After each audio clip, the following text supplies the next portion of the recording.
Et est-ce que vous pouvez nous parler brièvement du film? Quel film? Alors, en fait, je sais pas si vous saviez, mais vous êtes à la fille d'un film. C'est un vrai? Aussi vrai que celui des autres. Écoutez, je cherche quelqu'un qui est prêt à s'installer à long terme. Bien évidemment. D'ailleurs, je viendrai avec ma famille. Il faut qu'on aille habiter en France. Oui, dans un petit village au nord de Paris. Ah, la Paris! Enfin, c'est un peu plus au nord. Le printemps, les Champs-Élysées. Bienvenue à Marly-Gaumont. Allez, viens voir. Il y a des noirs devant le baraque d'en face.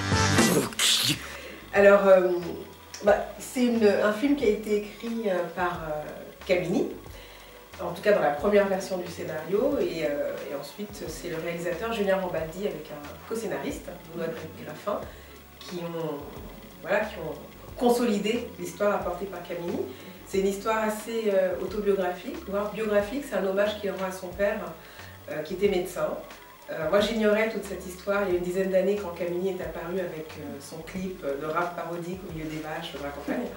Et ça a été vraiment une belle surprise de découvrir l'envers du décor qu'il avait planté il y a 10 ans, avec l'histoire de ce papa congolais qui lui-même était donc orphelin, qui a quitté le Congo pour finir ses études de médecine en France et qui s'est installé envers et contre tout à Marly-Gaumont, dans un village où on n'avait jamais vu de mort auparavant. Et d'ailleurs, on ne voulait pas spécialement en accueillir. Et c'est une comédie, très sensible en même temps. À la lecture du scénario, je dis nous, du coup, ce qui nous a plu, c'est le fait que l'histoire était vraiment crédible. C'est-à-dire qu'on a tout de suite été embarqué comme peut l'être un spectateur, avec de l'attachement pour les personnages, l'envie que ces personnages s'en sortent, au niveau aussi bien du couple que le médecin dans le village, que pour les enfants. C'est une sorte de mélange entre le sérieux de l'histoire telle qu'elle est racontée, parce que ça s'est vraiment passé comme ça pour la famille de Camini, en même temps l'humour qu'il a injecté avec des situations qui pour certaines sont véridiques, notamment toutes les situations d'ordre médical, tout est vrai, rien n'a été inventé.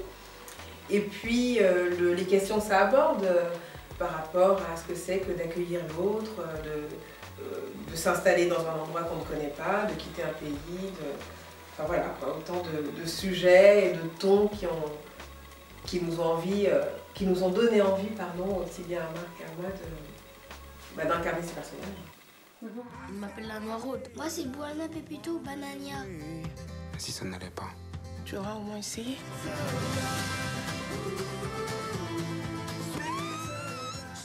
Vous incarnez la mère de Camini. Est-ce que vous l'avez rencontrée avant ou... Non, alors on n'a pas. Le papa de Camini est décédé il y a quelques années et la maman de Camini, on ne l'avait pas rencontrée. Et même Camini, je ne l'avais pas rencontré. Il est apparu un jour, on l'attendait comme ici. Il est apparu un jour sur le tournage, il était là, posé de façon très discrète, on ne l'avait même pas vu arriver. Et je crois qu'il a tenu à... Il s'est beaucoup impliqué au départ. Il était d'ailleurs tout seul à écrire, à démarcher pour trouver une production, etc. Puis ça met du temps à se mettre en place, un film, et il a tenu, je crois, à nous passer le relais en nous faisant confiance. Et donc quand il est arrivé, ça a mis une petite pression quand même. Et il avait vu des rushs du film et ça lui plaisait énormément. Il était très très très content, vraiment. Et donc on a rencontré la maman de Camini la semaine dernière, dans une projection. Moi j'étais... J'étais un petit peu anxieuse de savoir si le film allait lui plaire, si elle allait se reconnaître dedans, etc. Et le film lui a plu au-delà de toutes nos espérances. Enfin, elle était extrêmement émue, elle s'est reconnue dans le personnage, alors que moi je ne l'avais jamais vu, et elle a reconnu son ex-mari dans le personnage interprété par Marc, que Marc ne connaissait pas non plus. Enfin, du coup, ça a fait revivre comme ça toute une partie de leur passé et d'une façon assez fidèle. Et pour nous, c'était une super belle récompense. Et Camini, il vous a jamais conseillé par rapport au rôle de son père Non. Les circonstances ont fait qu'on ne s'est pas vu avant le tournage. Lui était occupé. Et en plus, moi, je n'ai pas spécialement cherché à le rencontrer parce que j'avais l'impression que tout était clair dans le scénario.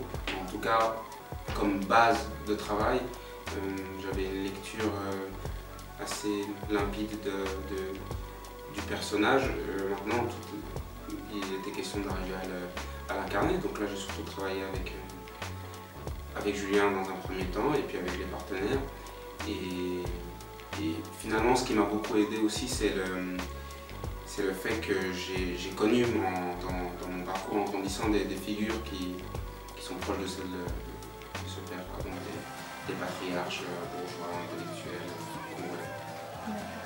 Et Bienvenue à Marie-Gaumont, c'est pas un film à proprement politique, mais il y a quand même un message, on parle d'intégration. Est-ce que quand on accepte un rôle comme ça, on y pense? Est-ce qu'on est sensible à ce genre de message? Oui, en fait, quand j'ai lu le scénario une première fois, il m'a vraiment plu et j'ai rencontré Julien, j'ai senti que ça allait bien se passer, qu'on parlait de la même chose. Et puis après, sur le tournage, on a été vigilants à plein de moments par rapport à voilà, la façon dont on pouvait dépeindre cette famille africaine, la façon dont cette famille allait être mise en confrontation avec ce monde français blanc pour éviter vraiment tous les écueils. Et c'était vraiment, comment dire, agréable parce qu'on était tous sur la même longueur d'onde et vraiment dans l'échange, la discussion.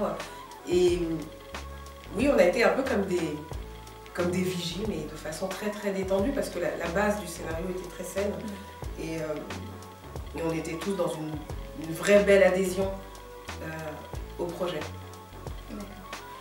Votre personnage, à un moment, dit dans le film à son fils, il faut travailler et surtout beaucoup plus quand on est noir.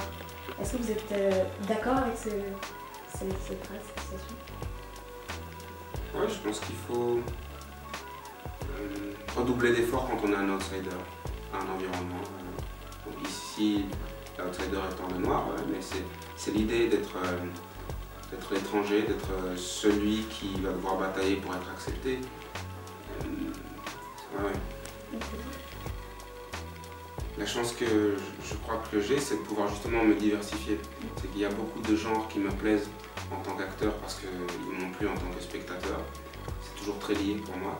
Et donc j'étais très content de pouvoir faire ça, de faire une comédie populaire, d'être dans un genre burlesque par endroit, enfin, en tout cas d'être dans cette recherche-là. Et je prends beaucoup de plaisir. J'ai eu l'occasion de le faire, mais à la télévision, avec Jonathan Lambert en l'occurrence, dans des programmes courts d'M6 qui s'appelle Peplum. Mais j'avais pas eu l'occasion de déployer ça en long métrage, cinéma.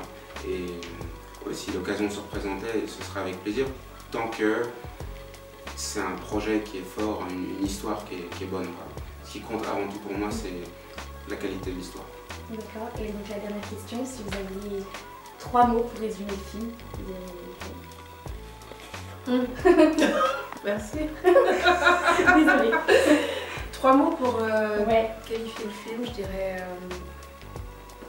incontournable. Buzz. Buzz de ouf. Buzz de ouf.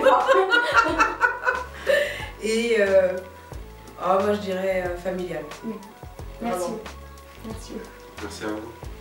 T'as entendu, il te rappelle docteur.